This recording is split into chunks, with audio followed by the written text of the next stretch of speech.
I'm going to explain this video how to build the FreeTrack system. What that is a 6 degrees of freedom head tracking system that will allow you to view everything in your simulations in 6 degrees of freedom. So if you can see right here, like in this flight sim, following the operator's head movement up and down, left, right, in and out, and it's a whole lot easier to use something like this than it is a keyboard or mouse for input. Software is free. It's easy to build, and best of all, you'll like the outcome of it. It's really neat. You want to go to www.free-track.net, which is the official website. Go ahead and download FreeTrack, get it installed, download the manuals that they have there. They have some really good manuals to read through, and you'll understand how this thing works once you read those manuals. If you have any questions about anything, just visit their forums for any help. They're really helpful there. They answered my questions. Some of the site is in French, and I just simply went out to Babelfish and did some conversions on anything that I didn't understand. Here's what you'll need. You'll need the FreeTrack software. You'll need a cheapy webcam. I'm going to use the VX1000 by Microsoft. You'll need an old floppy disk. You'll need a little ball cap.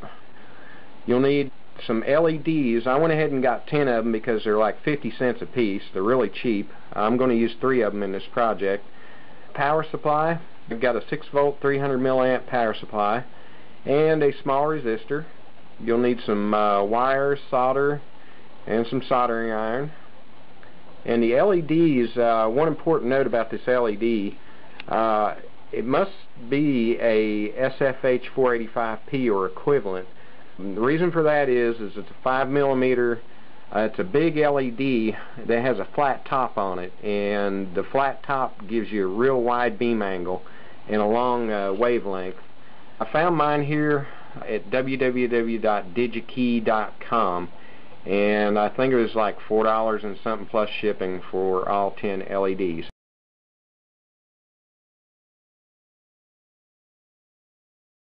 This is a Microsoft VX1000 webcam, and as you can see, it's just a simple little webcam with a USB interface on it.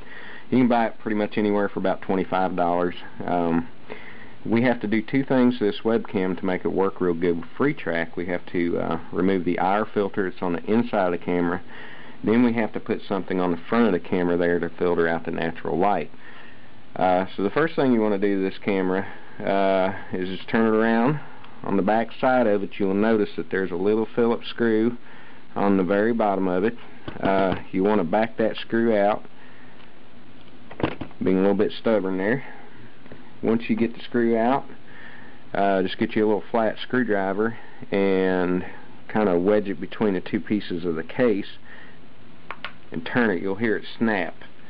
You may have to do this in a couple locations on the camera to actually get the case fully opened. There she goes. And once you get it unsnapped like that, just sort of turn it straight, and the front side of it just pulls off. Once you get the front side of it off, you'll see the lens in the center of the camera, and it may be a little bit tight, but just simply unscrew your lens. Once you get that lens unscrewed, looking at the back side of it, you will see a little red square piece of glass. What that is the IR filter that we want to remove. You'll have to get a very small flat screwdriver or a needle and get up under the edge of it there and prise on it, and it should just pop right off. Once you get done with the IR filter removal, screw the lens back into place and put the cover back on the front of the camera. You'll notice when you're putting this cover back on the front there that it may not line up. This is grooved on the front of the camera to allow for manual focusing, so what you'll have to do is just turn it a little bit till it feels like it's ready to slide in there, just like that. Snap it together and put the screw back in it, and we are done with the first part of the modification on this camera. For this part of the modification on the webcam, what we have to do is put something on the front edge of it there in front of the lens to block out the natural light. And what works really good is a good old floppy disk. What you can do is just get you a floppy disk and pull that little protective cover off. Get you a little flat screwdriver like this and prise around on the edge of it. This is what it looks like when it's prized apart. And once you prise it apart, what you will see is the magnetic disc itself. I looked at the front of the camera and it looks to be about the size of a quarter, so I just laid a quarter down there, traced around it, cut it out, put the camera on its side there, got a couple little drops of super glue, and I laid the piece of that disc on top of the lens there. Just let it dry for a little bit, and once it's dried up, you're done with the hardware modifications. Once you get the webcam modified, what you can do, if you want to test this, you can go ahead and open up FreeTrack. You can take a simple TV remote control and point it to the camera, and if you'll notice, you can see I've just now clicked the remote control there, and it's following my movements of this remote control, and that's a good way to test it and make sure everything's working fine on it. The first thing I did notice, though, on the VX1000 is that my frame rates were really low. They're about 15, and I did some reading over there, and what they say is causing that is the auto exposure is checked, and there is no way normally you can go into the setup of this and turn it off. So they have a link to a program that's called Enable Button, and what you do is you just download the simple little program, you run it, and while it's running you can come back over here to your camera properties and uncheck that box, and what it will do is turn off that auto exposure. Once you turn off that auto exposure, you will notice that your frame rate jumps really high. Mine's actually where it should be, 30 frames per second. You want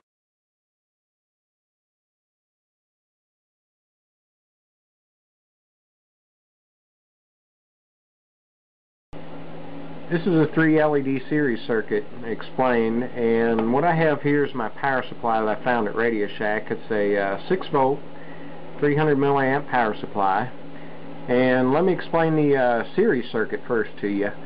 Basically what we'll have to do is come out of the positive side of the power supply, go into that resistor right there. I'll explain that here in just a minute.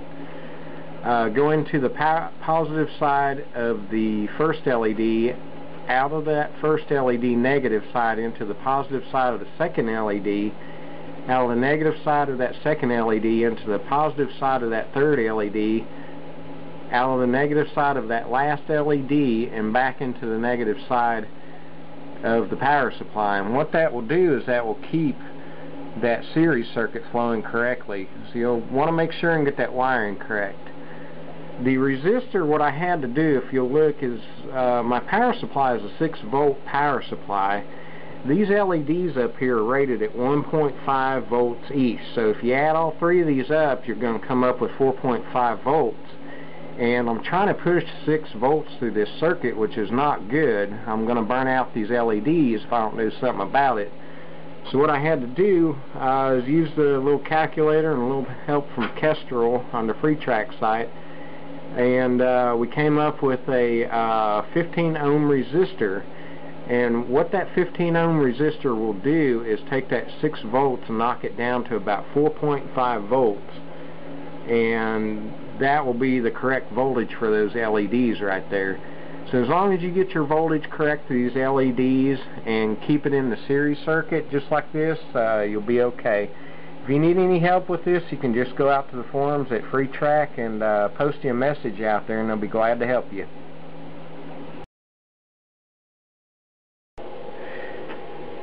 Here I've got the hat wiring done. I'll show you what I did. I took a green and yellow wire, and on this side and on this side, basically what I did is I threaded it through the bottom here.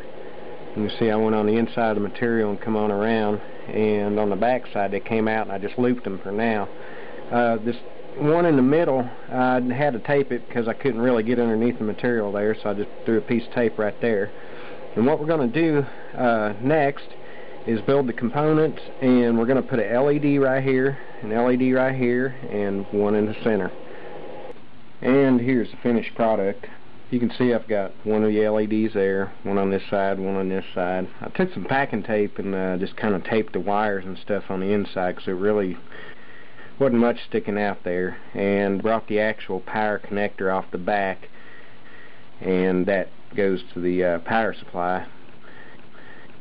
That way I've got a good disconnect if I ever need to get up. So let's do some testing, see how it works.